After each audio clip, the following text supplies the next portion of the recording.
Today I'm joined by our most recent Essex captain, a gentleman that took over from Ronnie Irani, and he was captain for 4 years before James Foster took over.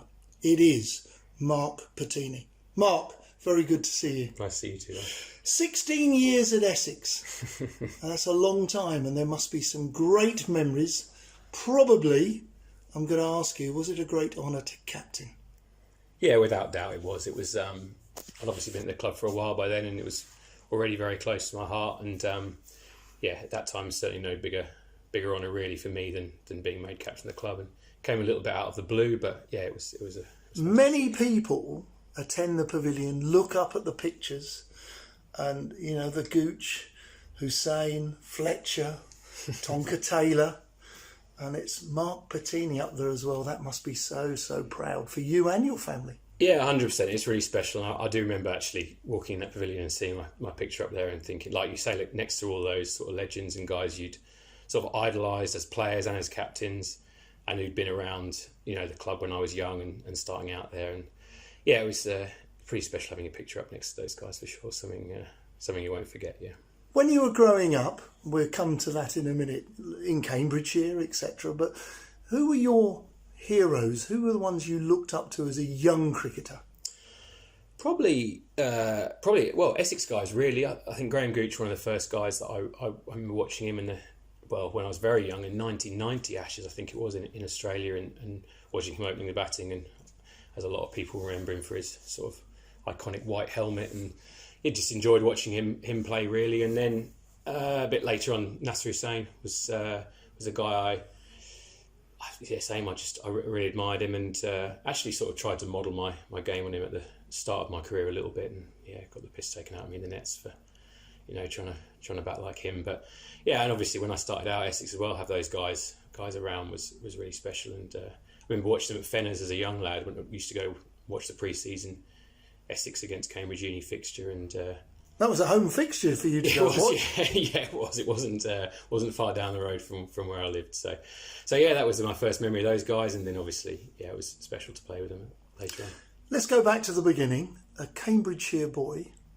Was it school? Was it club? Did your father play? Not school, no. My school played rugby and football, and you had to choose between those two or playing both. And no, my family didn't have a cricketing background as such, although they supported me greatly growing up playing cricket, and driving me to matches and training and stuff like that. But I just played local village cricket at a little club called Eversden, which was close to where I lived. And from there, got recognised and played for Cambridgeshire minor counties at age group teams. And I think it was particularly nice for that club, Eversden, and that they had someone from there go and represent the county side, because I don't think they'd had anyone before me do that. And then a couple of guys after me followed on and played sort of minor counties age group cricket from that club. And also at that time, I reckon 10 of the guys in that team, in the Cambridgeshire team, were probably from the private schools in Cambridge. So I went to Comberton Village College, which was not quite the same as some of those places in town. So yeah, it was nice to have someone from a state school, I think, play as well. So yeah, that was my introduction to cricket when I was a bit younger. Did you want to be a professional at an earlier age, or you were in Cambridgeshire age group for the minor counties team? You then came across to Essex at about 15, 16? Yeah, I think at 14 I joined Saffron Walden because it was in That's a big club. And because it was in Essex as well, because that was when I sort of first had an idea that actually it might be a possibility to play somewhere other than just Cambridgeshire. I'd been doing some Saturday morning coaching sessions. Mum had been driving me down to those during the winters, and I think it was Fletch actually said, look, join an Essex club, and join Saffron Walden, which at the time was a fantastic move. They had a really successful team, a lot of really, really good club cricketers there, and some ex-pros as well. So yeah, I joined there at 14, and then I think at age 16 I played a couple of under 16 games for Essex, and then I was sort of before the era of the academies and stuff like that. So I actually went straight onto the staff on a summer contract at 16 while I was still Hills Road Sixth Form in Cambridge, and in many ways, I think I look back on that and think it was probably the best introduction I could have had to professional cricket, because who was the Essex team when you joined? Well, Pritch was the captain that first year. Paul Grayson was there, Stuart Law, Ronnie Irani, Mark Eilert, Ash Cowan, Graham Gooch. Keith Fletcher was coach, but Graham Gooch was working with the batters. Nasser popped in now and again. Peter Such. So some pretty big names there, some serious cricketers there. And as a 16-year-old to suddenly be around those guys in a changing room or at a net session or even pre-season days was just totally eye-opening to what it would be like to be maybe if I was lucky enough, have a career as a professional cricketer. Well, you were, but it wasn't full-time straight away because the summer contracts involved you being away at university. Yeah, they were very good at Essex, to be fair. John Charles was in charge of the second team at the time, and he wanted to make sure that guys also got an education while pursuing being professional cricketers. So there was a number of us actually went to university whilst sort of having those summer contracts. Tim Phillips and Justin Bishop up at Durham, myself at Cardiff, and the setup then with uni cricket was, I think they just introduced that sort of uni teams. And you could play against first class counties. I was going to say, did you play a lot at uni? Yeah, I mean, this was for Cardiff. I went to Cardiff, yeah. So I did play a fair bit against the counties, and the MCC had put a lot of money into those systems then, and they were really good. They actually, for a number of years, they did definitely breed first class cricketers. A lot of the guys played at Loughborough and Durham. They went on to have professional contracts. Did you open the batting? Did I open the batting? No, I don't think I did. You didn't? It was a long time ago. I think I batted sort of down. Did you get some runs? I mean, did that give you the confidence that you could play these county attacks? Yes, but to be honest, I was also, while I was at uni, I was also in and out of the first team in one-day cricket a fair bit at Essex in the summers, and that probably gave me a bit more. Being around the county setup gave me, and scoring runs for Essex probably gave me a bit more confidence in terms of thinking I can be up to standard here and up to the level. But certainly the 3 years I spent at uni were also great for my development of cricket. That's good to hear. And it's probably a bit of a shame that the MCCU, the universities, are not going to have that luxury anymore. Yeah, I think so. The scheme was certainly, like I said, when I was there, worked really well, and for a number of years afterwards, it's certainly good for the pros as well to have those games as practice games in the start of the year. So if that is scrapped, then I think it will be a shame for sure. Yeah. Well, let's look at your stats. Over 8,900 runs, first class runs, at an average of over 35. That's a very healthy average. 1,500s, 49 50s, and not forgetting the 9 one-day hundreds as well. You were a very hard-working professional. I've done some research with some of your colleagues, and they talked about being a nitty-gritty. They talked about you were a hard pro in many respects. You valued your wicket. Have you always enjoyed opening the batting? Yeah. Because when you started your proper first team cricket, you were an opener. Yeah, I was, and I got given that chance. Basically, the first season I played, that was where the spot was in the team, and Ronnie Irani took a punt on me and said, "We want you to open the batting at the start of the year in the championship." And was it obvious who you were opening with? A mixture of people. Yeah, it was a few for sure, but it was one of those where I was just grateful to have a crack at it, really. And I think I had limited success at first, but I think even in getting a 20 or a 30 as a opening the batting as a young lad, you show yourself you can play. And I think that certainly those couple of years opening the batting at least gave me a technical grounding for the rest of the years to sort of base my game around. And it was tough, no doubt about it, but I remember just being absolutely desperate just to get 100 and just to get the first one. And then who was your first one against? It was against Somerset away, and I remember Darren Gough brought me back Taunton, and he brought me back a he'd been to watch Liverpool play. I can't remember where, but he brought me back. He said, "If you get 100, I'll bring you back the programme." And being a Liverpool fan, I said, "Okay, fantastic." And true to his word, he brought me back a Liverpool programme. I was also missed stumping on. I think I was on 96. And oh, really? Missed stumping. I remember thinking, "You idiot!" As after running down the wicket, just don't make that mistake again. But can you remember the emotion? Because us mere mortals, we don't know. So what was the emotion? Honestly, like? relief. I think was just thinking, I can actually do this. I can open the batting and I can score 100. I think I probably had to wait quite a while for my next one,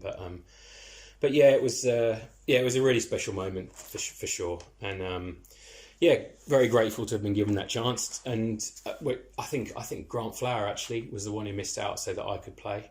And so when you look at it from that point of view, I was really lucky to get the chance. And I loved it for those few years I opened batting. It was a challenge for sure, but it was one I enjoyed. As you say, your colleagues are always prepared to suggest to me that you grounded out, you were hard-working. Maybe as you developed your game, you were very good square of the wicket, off the back foot, cutting, pulling, strong wrists.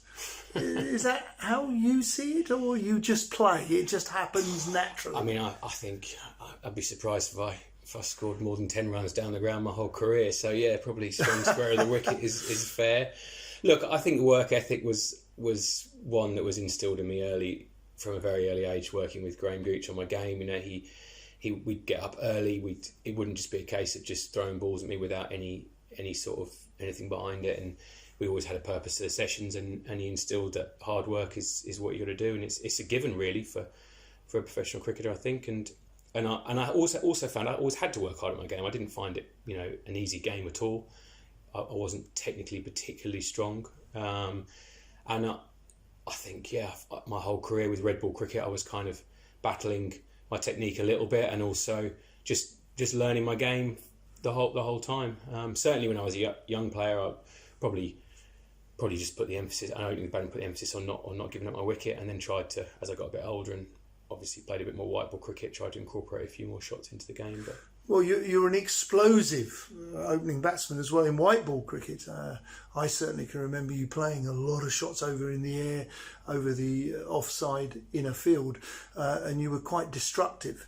And of course, your career, you go on to captain, which we talk about. And of course, during your captaincy, one of the things which you must be proud of, but so pleased as Punch as well, is the 2008 Friends Provident final at Lords, where Essex defeated Kent. Yeah, it was a really special day, and without doubt, look back on 16 years with Essex and 3 with Leicester, that was the proudest day of my career, and the outstanding memory, if you like. And it was just from start to finish, it was a great day out of Lords, and obviously to win it was extra special. And I don't think nothing else in my cricket career sort of topped that feeling. Did you have your Essex blazer on to go and toss up, or was it a bit more rushed? No, I think we were travelling. We'd been playing a 4-day game at Warwickshire during the week, and we finished on the Friday and just drove down to Lords and that evening. And I remember trying to keep it relatively low key from a captaincy point of view for the guys, just because you don't want to put any more pressure than there's already going to be on them on a big day like that. But we weren't kidding anyone. Everyone was so excited, and I think we had suits made for the final, and so we turned up in those and thought charcoal grey, and I think some of the guys probably still wear them to this day instead of one suit. We were really excited, and I think everything went well really for us that day. I mean, we won the toss and bowled, and it was a bit cloudy, and Hoddy bowled his 10 overs. Dave Masters bowled his 10 overs sort of straight up, and got them 3 or 4 wickets. Nates bowled really well as well, and then we managed to knock off, I think it was 205 or 210, and we had Cookie back, Ravi back, and they got a few, and then Grant Flower and Tendo just took us over the line, and it was fantastic day, really, really fantastic day. Wonderful memories. Was it the same season you got your career best? What year did you get 209 against Derbyshire? No, that would have been, I reckon, 2006 or 7, maybe 6. I wasn't captain at that point. Right. So that was it. What do you remember about 209? I remember that every time I came in from a session, Gucci would just say, keep going. There's still runs out there. And so, yeah, I kind of did. And I think, yeah, it was a lesson that you're going to have a lot of lean times with the bat. And so when you get a chance to get as many as you can, just make the most of it. So, well, Graham Gooch would always say the best spot in the batting lineup is to open the batting. Yeah, he would, and you would probably agree with that. I think if you can get through the new ball, then and you got to accept that sometimes you're going to have those dismissals for low scores. But if you can get through the new ball, you've got all day to bat. In terms of your batting, what was your setup like? What kind of pointers did you have a checklist? Did you worry about your heads, hands, feet? What went on in your mind when you batted, when you were in good form? When I was in good form, I honestly just tried to watch the ball closely and let instinct take over and hope that the work I'd done in preparation in the nets and also the preparation, when you think about how you want to play and what sort of bowlers you're going to face the next day, you hope that's just going to come, all that's going to pay off and then you can just focus on scoring runs and watching the ball. When you're in bad form, it's never quite as simple as that, is it? You start looking for little tinkering with stuff. But I had a fairly sort of set routine as a batsman, which just developed over the years. And whether you call it superstition or routine is always a bit of a fine line. But yeah, and that sort of changed, I suppose, over the years. But yeah, it was just. I think maybe when I started playing white ball cricket, it did help me free up a little bit my red ball stuff as well. So yeah. Well, it's a great career, but just staying with your captaincy, I've done my research and I've spoken to a few of your old colleagues, and one common denominator, one particular word keeps cropping up: selfless, which is a great compliment. You were hardworking, a great communicator, selfless. You had a mathematical brain. You're a very intelligent man, like a few of your teammates back then.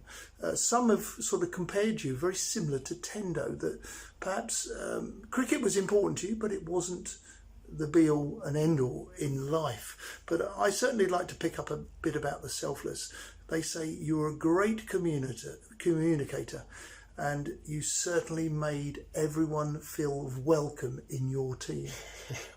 I don't know who's been telling you this, Don, but I might have to have a word with them and say thank you. So, look, I mean, I think as a captain, I tried to sort of make people feel as comfortable as they could playing in that dressing room and enjoy it as much as they could. So some of my experiences of playing cricket abroad when I was younger made me realise that when you're away from home and when you're in a team, that the people, the captain or the coach or the people around you, is kind of what makes your experience good or bad.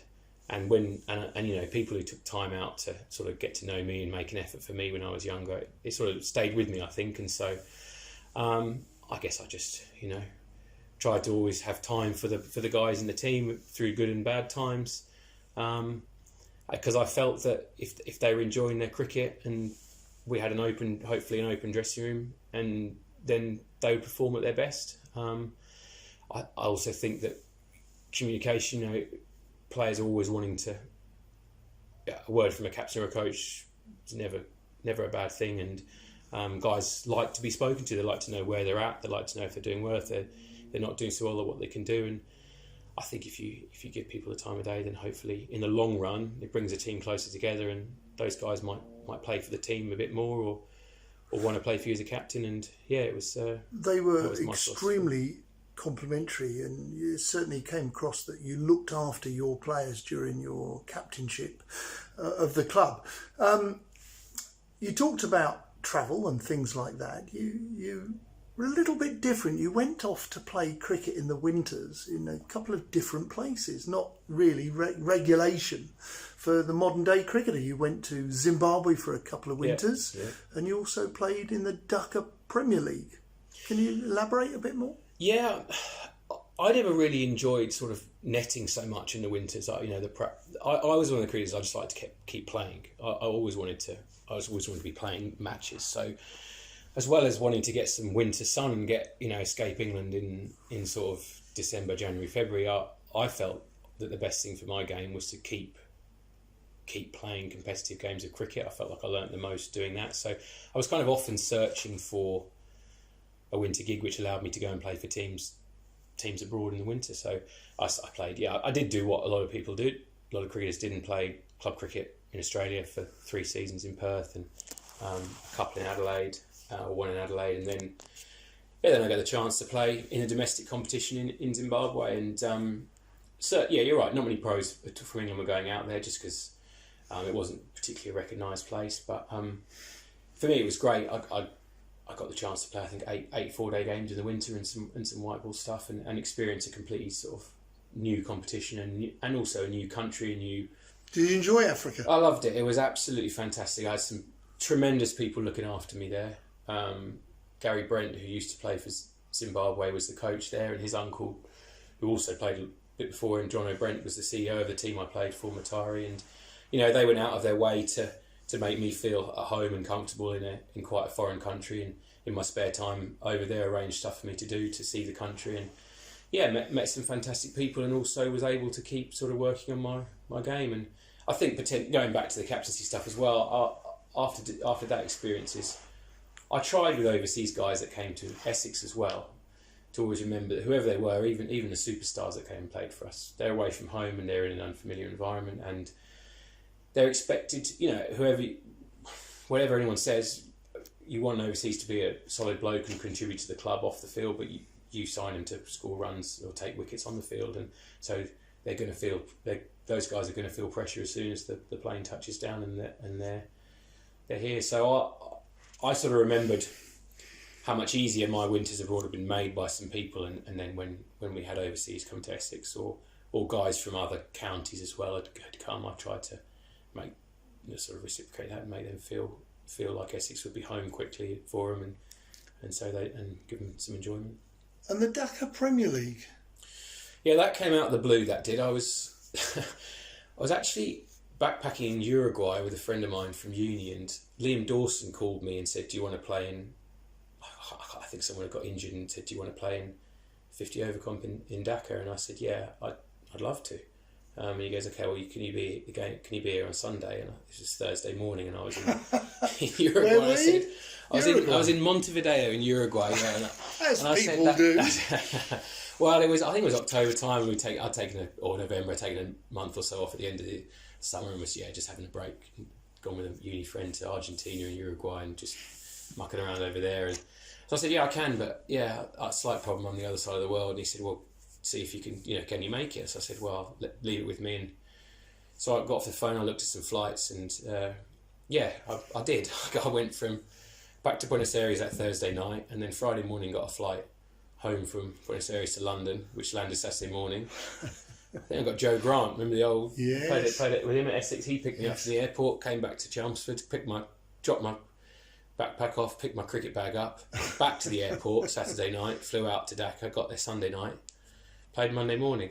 Was out hit wicket for 10, so I was still probably clearing the jet lag from my eyes, but that was something totally different. Obviously, those competitions are quite well known around the world now, but I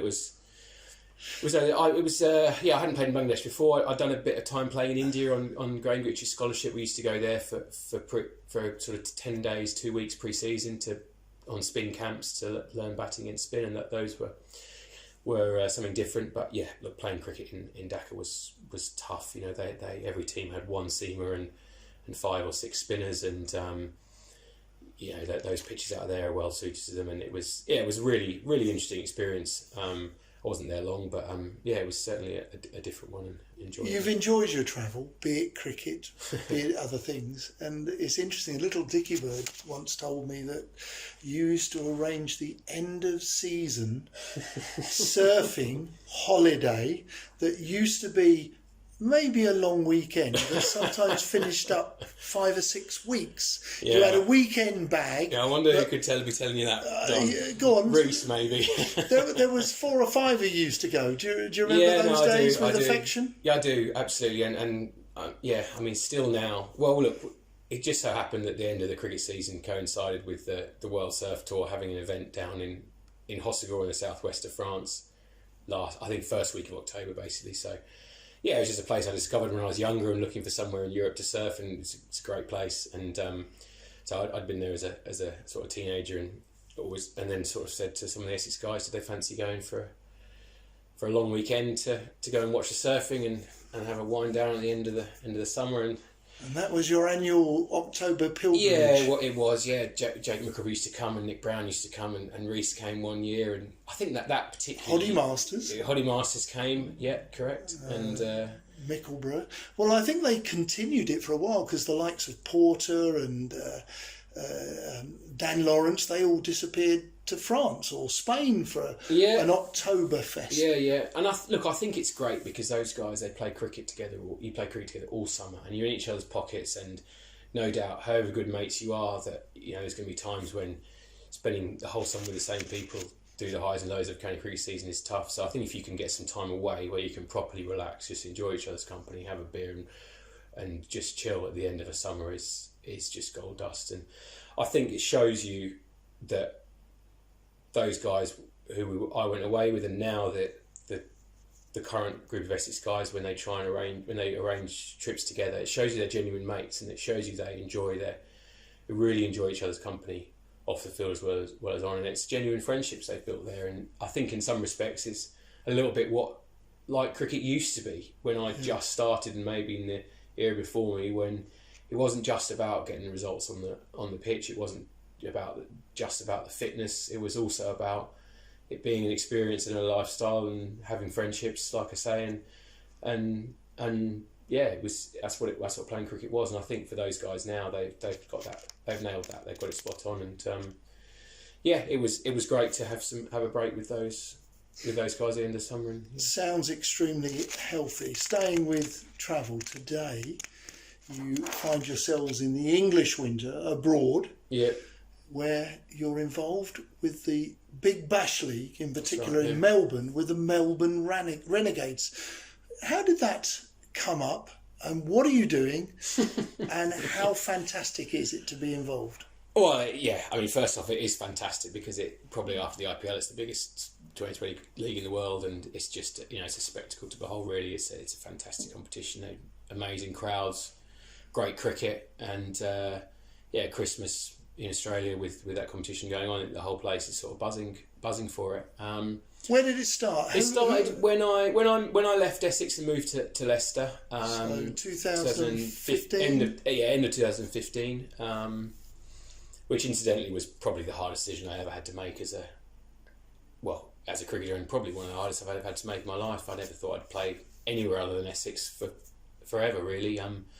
But I think I also realised at 32 that maybe I wanted another challenge at that stage of my career, towards the back end of my career, and still had a few things maybe to prove to myself in red ball cricket, which I wanted to see if I could do somewhere else. I was also offered the captaincy at Leicester of the white ball side, and that was very exciting prospect. But really, it was meeting the coach at the time, Andrew McDonald. He has a great reputation. Yeah. I mean, he's certainly had a huge amount of success in the last few years, and it was really meeting him that made my mind up to go, and the vision he sold to me of the county and where he thought they could go, and the plans he had for it just made me think this is something I really, really want to be part of. And he took you to Australia as well. Yeah, so I went when I captained that season 2016 with him as coach. We hit it off really, and had formed a great relationship. And then that winter he said, look, do you want to come and, really as a personal development more than anything, do you want to come out to the Big Bash as a bit of a coaching assistant for him with the Renegades? So just stick a few balls at guys, or take them some extra fielding drills or whatever when need be. But also for my own development as a player and as a captain, to be able to talk to people from all around the world. Who, Dan Vittori was a good mate of his. I'd sit down and talk to him about captaincy coaching. Brendan McCullum was playing in it for Brisbane at the time, and chat and talk to him, and really just exposure to these guys and the competition for a personal development point of view. And I had a fantastic winter, and then came back and played the English summer again for Leicester, and then he was by that time back in Australia, in Melbourne, full time as Victoria coach and Renegades coach, and then just said, look, do you want to come out and work for me this following winter? And So for the last 3 years, I've been out there doing what they call the team manager role. And what does that involve? It's pretty varied. It involves a lot of stuff. I mean, some of it's sort of logistical stuff and organisation. So you organise the flights and the accommodation, training day, or everything goes on in training days. There's a fair bit to do on match days as well. But look, I think essentially what he wanted me to do was to give the players the best experience that they could have of the Big Bash, and I think he recognised that. Those guys were coming into the competition off 6 Sheffield Shield games and a 50 over competition, and were pretty knackered, but really the key to having success for them was just to give them an enjoyable competition for the 2 months that they were in Melbourne playing 20 over cricket. Like I say, around Christmas time there's a lot going on in Melbourne, and you've also got we had a team which had 2 overseas coming in from abroad, or well, actually probably most seasons 4 or 5, because they would split it. You know, we had Mohammed Nabi from Afghanistan, Usman Shinwari from Pakistan, Glenn Bravo from West Indies, Harry Gurney, a couple of English guys, Harry Gurney and Richard Gleeson this year, as well as 6, 7, 8 interstate guys that had moved from their state sides to come and play for the Melbourne franchise for a couple of months, all living in a hotel together. So, you know, when you've got a mix like that, they've all got different sort of, they all want something different out of the competition. They've got different sort of needs, and different stuff worries them, different stuff to make them happy. I think he wanted somebody really who was just going to try I'm just sensing that we're going to return to things surrounding your captaincy again. Some of the comments that people made, that you care for other people and that you're a wonderful communicator. I mean, we've returned to that trail of thought. Yeah, maybe. I certainly my sort of grounding in my years as captain and seeing that a dressing room is made up of so many different characters, and each one, you have to treat each guy differently, and get to know them and give them the time, whatever it is. And it has its benefits. You know, we had Melbourne, we got the 20-year-old kid who's come from interstate, is single, is living in a hotel in the middle of Melbourne in the summer and wants to go out and have a good time around the cricket. You've got the guy who turns up with his wife and 3 kids and is more worried about them than himself. His wife's left to look after the children. You've got 2 guys who just want to play golf every minute of every day on their day off. And then you've got the overseas guys who are really out of their comfort zone and, you know, get off the plane and are worried about, are they prepared for the competition in terms of have they done the right training, what the facilities can be like, where are they going to go out to eat, what, you know, is there what's the travel like, what's the hotels like, you know, all these worries or just things that people sort of want from the competition. And I guess my job is to try and ease as many of those worries as you can, and like I said, give everyone as best experiences as they can, take the pressure off the players if it's possible, and the off-field stuff, so they don't only have to worry about the on-field stuff. And to some extent, the same with the coaches, because those guys are in the same boat as the players. Really, they've come off a hard state season, and they've got a couple of months where the travel is pretty intense. You're flying into state a lot, and yeah, so it's a pretty fast-paced competition. And could we learn a lot in this country from the Big Bash? I mean, okay, look, your particular home venue has a roof. Yeah. I mean, there's 50,000 in there, and it's a roof, so you never get rained off. How, in a climate that you wouldn't expect to get too much rain? I mean, it must be wonderful to have a roof, and it must be wonderful to be in Melbourne. Yeah, and I think they close that roof if there's more than 2% chance of rain that evening. They close the roof because, you know, if they have a roof, they're going to make sure they don't lose any overs of cricket. What about the clientele that comes to visit the Big Bash? Could we learn something from that? Yeah, look, they've certainly targeted an audience which is sort of more family orientated, I suppose, over there. Like I say, it's during the summer holidays, so the kids are off. Tickets for kids are really cheap. They put on some fantastic entertainment before the game and at half time. Particularly Melbourne did. They had you probably won't have heard of them, but a sort of a motorbike stunt group called the Krusty Demons. Yeah, I remember watching them. Yeah, you did see them. Yeah, correct. Yeah. So stuff like that, you know, concerts and whatnot on during everything goes on. Really, is the entertainment. So that's as much a part of it as slightly as loaded question. We could learn, our T20 is probably nothing too similar to the Big Bash, but the 100, which has been postponed till 2021, Do you think we could learn a lot about from the Big Bash into the 100? Look, I think it's just great. It's great that finally there's a competition in England which is a franchise 2020 or 100 ball whatever the format it takes, it doesn't matter. But a franchise competition like that, I think, is incredibly exciting. I think it is a shame it's taken this long to start it up for whatever reason that is. But yeah, the model that they use in the Big Bash is no doubt it works. I mean, last year or so, maybe viewing figures have slightly been down over there. They just tinkered with the format a little bit, but I think if they follow a pretty similar model, which it looks like they're doing, blocking it off and they've had an auction, they've having a couple of marquee players, they've got completely different teams and identities to the county sides. I think it can only be a success. I think they definitely will get the crowds. I think postponing it this year, of course, was the right decision. You want to launch something like that when the mood in the country for cricket and the mood in general is upbeat and people are ready to go and watch it. So I think it'll be a success. I really do. I think that if you look at the standard of the players in it, when I watched the draft and looked at some of the teams afterwards, and I thought, there's some fantastic cricketers, 1 to 11 in all those teams, and I think it's really exciting, no doubt. And of course, you talk about the Big Bash. You won it with the Melbourne Renegades 18 months ago. That's right. Yeah. It was a little bit like Essex to 2020 this year. Really, they were kind of nowhere halfway through the competition, and then just came good towards the end. And for those guys, I think it was a real reward for a lot of hard work they put in, and they whether they'd won or lost, they stuck to what they were doing, enjoyed their time there, and they were a really close knit group of players. Had some stars playing for them, no doubt, but they also had some young guys, perhaps not so well known names over here. Sam Harper, young wicket-keeper batsman, Bo Webster, batter off spinner from Tasmania, who have become fantastic 2020 cricketers and futures in the game for sure. Yeah, I'm sure now with all these leagues around the world as well, they'll have a chance to showcase their skills elsewhere, and so people will see them. But yeah, I think it was certainly a highlight of my winters over there was watching them win the cup that year. We're coming towards the end of our interview. It's been fascinating. It's been an absolute pleasure. But I've got to ask you, we all who are close to you and friends and family, we all know you as Swampy. Yeah. And a couple of the lads said, make sure you ask Swampy where Swampy comes from.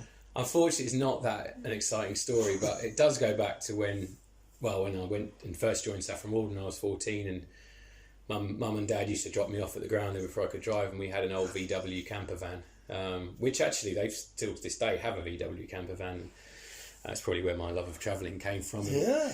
At that time there was a guy in the news called Swampy who was an environmentalist. I think he was living up a train to a tree, or living up a tree or something, I was living in a camper van, and someone said, I can't remember who it was. I think one of the Saffron Walden guys said, as the camper van pulled into there, Swampy's just turned up, and honestly, it was one of those that just stuck. Yeah, brilliant. And so brilliant. There's not many known with anything else. Another little story I heard actually was you were a distinguished England under-19 player.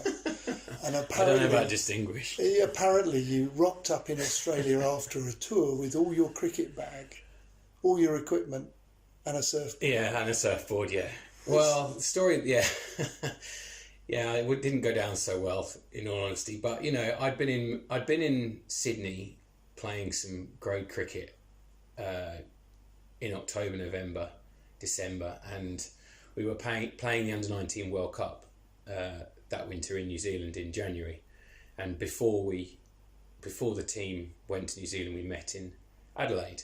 Yeah. So I flew in from Sydney, and the rest of the squad had been training at home, flew in from the UK and met in Adelaide. And I did make the mistake of having my cricket bag with me, but also having my surfboard with me. It's been recounted, and it was fantastic. And it was Rod Marsh who said, what does this guy think what does this guy think this is, a cricket trip or you should imagine what he said, or a surf trip. And it got back to Essex, I remember Keith Fletcher asking with a smile on my face, his face, well, yeah, what was going on with that surfboard swampy? And I said, oh, well, I told him the story. He said, no worries, that's absolutely fine. But Fantastic. yeah, it was, yeah.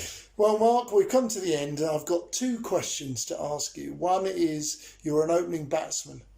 Who did you fear as a bowler, be it a spin bowler or a fast and nasty? You've got to nominate someone that you always were on edge when you've played against him. Who was the bowler? Look, I think I remember facing Simon Jones before he did his terrible knee injury, when he playing against Morgan when I was 18 or 19, and I honestly did not see the first couple of balls he bowled. Really? He was bowling the absolute speed of light, and that was I remember thinking, right, this is something else here, and that stuck with me for a while and sort of made me think, right, I need to go, and that was sort of next level pace, and made me think I need to go, and if I want to be successful, I need to make sure I can play pace. Simon Jones. I'll never forget how quick he bowled that day. Yeah. And a batsman, perhaps you were at slip or second slip, third slip, and you were watching and you thought, this guy is just fantastic and I've got the best seat in the house. Who would that be as a batsman? Do you know what?